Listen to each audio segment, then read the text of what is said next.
Baby Dogecoin, l'équipe est vraiment engagée à discuter avec l'équipe de Binance. Voici ce qu'ils nous demandent de faire maintenant. Je ne sais pas si vous êtes déjà au courant ou pas, mais ne vous inquiétez pas, quand on va en parler tout de suite. Et ce n'est pas tout. Nous allons aussi parler de ces deux nouvelles intéressantes concernant l'USDT de Tether et une église. Donc si tu veux en savoir plus, continue, ok? Salut! Ici, c'est la chaîne crypto-monnaie et investissement. Et sur cette chaîne, nous parlons de deux thèmes, les crypto-monnaies en général et quelques business en particulier. Alors, si ces deux thèmes vous intéressent, n'hésitez pas à cliquer sur s'abonner, activer la cloche de notification pour ne rien rater toutes les vidéos d'urgence. Et prenez place, car il y a de la place pour tout le monde, y compris vous, quelle que soit votre position géographique. Ok? Mille merci à tous ceux qui sont déjà abonnés, qui me laissent des commentaires et qui partagent mes vidéos. Grâce à votre contribution, nous sommes déjà à plus de 7200 abonnés. Je vous dis merci du soutien. On va dans le but. Mais oui, on n'a pas cliqué sur s'abonner, c'est fait. Ok, c'est parti.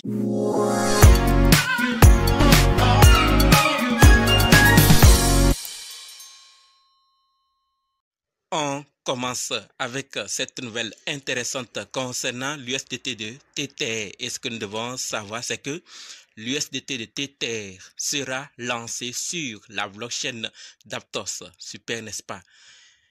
L'équipe de Tether est ravie d'intégrer et de collaborer avec l'écosystème Aptos, renforçant ainsi notre engagement à rendre les monnaies numériques plus accessibles et fonctionnelles. Donc, on va rendre ça plus accessible et fonctionnel, a déclaré Paulo Arduano, CEO de Tether. D'accord? Donc, désormais, sachons-le clairement que très bientôt, il y aura le stablecoin USDT de Tether sur Aptos. Ceux qui entendaient vont se réjouir. Et vous, que pensez-vous de cette nouvelle?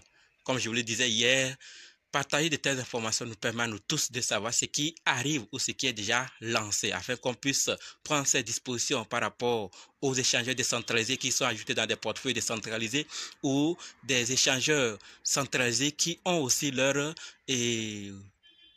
wallet. Donc ça nous permet de voir qu'il y a telle intégration qui a été effectuée, il y a tel ajout qui a été effectué. Comme ça, nous pourrons prendre nos dispositions et si on a besoin, on ira vers cette plateforme puisque ce n'est pas toutes les plateformes ou tous les portefeuilles qui en intègrent. Donc quand on a besoin d'un DEX, on va vers là. C'est pareil aussi avec l'ajout d'un stablecoin sur une blockchain. Donc désormais, sachons que très bientôt, on aura l'USDT de Tether sur Aptos. Intéressant, mais je ne sais pas ce que vous pensez de cela. Je vous attends dans les commentaires. Parlons maintenant de la deuxième nouvelle qui concerne une église. Je vous l'ai déjà dit, lentement mais sûrement on avance. Plusieurs ne voient pas trop d'intérêt, mais ils l'ont fait.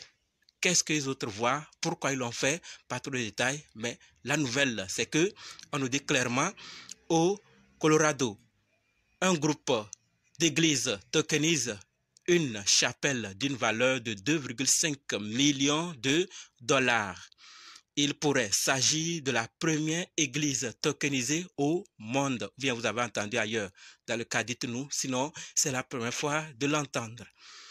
Un réseau de groupes d'églises affiliées appelé Colorado House et Colorado House of Prayer a tokenisé sa chapelle principale dans le but d'acheter le bâtiment de 2,5 millions de dollars.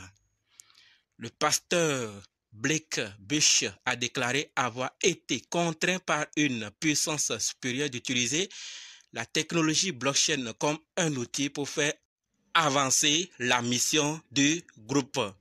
J'ai entendu le Seigneur dire tokeniser le bâtiment. Donc, c'est le Seigneur qui a demandé de tokeniser le bâtiment. Comme je l'ai déjà dit, certains ne comprennent pas l'intérêt. Mais comme c'est cette force supérieure qui a demandé au pasteur de le faire, alors sûrement, il y a quelque chose qui pourra arriver après ou c'est après on pourra avoir les avantages. Mais pour le moment, certains ne sont pas convaincus. Mais c'est déjà fait.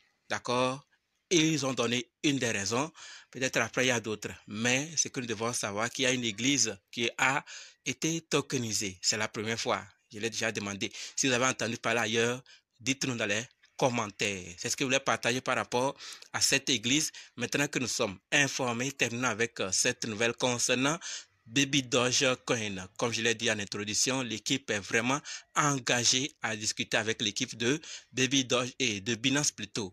Donc l'équipe de Baby Doge est engagée à discuter avec l'équipe de Binance. La dernière fois, nous avons vu une pétition qui était lancée et par plusieurs utilisateurs, plusieurs crypto-investisseurs et plusieurs membres de notre communauté crypto-monnaie investissement qui veulent partager avec nous. Ils nous ont rappelé, ils nous ont donné cette information qu'il y avait aussi des projets comme ça qui ont fait la pétition avant d'arriver sur Binance. Donc, ce n'est pas la première fois. Donc, ils l'ont fait, mais ce n'est pas tout. L'équipe de Baby Doge fait cette action, ils nous demandent de le faire afin qu'ils puissent rencontrer face à face l'équipe de Binance dans un événement bien connu. Alors, il nous dit clairement, si nous gagnons, nous aurons l'occasion de visiter la Binance Blockchain Week 2024 et de parler en personne aux représentants de Binance. Atteignons les 100 000 votes. Le lien serait dans la description.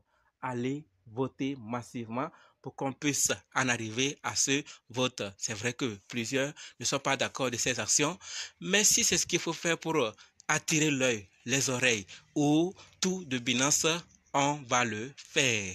Certains l'ont fait, ça a marché. Ça pourra aussi marcher avec Baby Dogecoin. C'est l'avenir qui va confirmer tout ça. On essaie et on va voir si ça va marcher ou pas. C'est ce que je voulais partager avec vous. Alors, allons massivement voter afin qu'ils puissent croiser face à face et comprendre quelques raisons ou mieux discuter avec l'équipe de Binance. Merci d'avoir suivi jusqu'ici et maintenant on se donne rendez-vous dans d'autres vidéos dans les commentaires. N'oubliez surtout pas de nous rejoindre sur Telegram, WhatsApp, Facebook, les liens sont dans la description. Et pour ceux qui sont prêts pour la formation, dites simplement je suis prêt, je veux votre formation. Ok? Merci.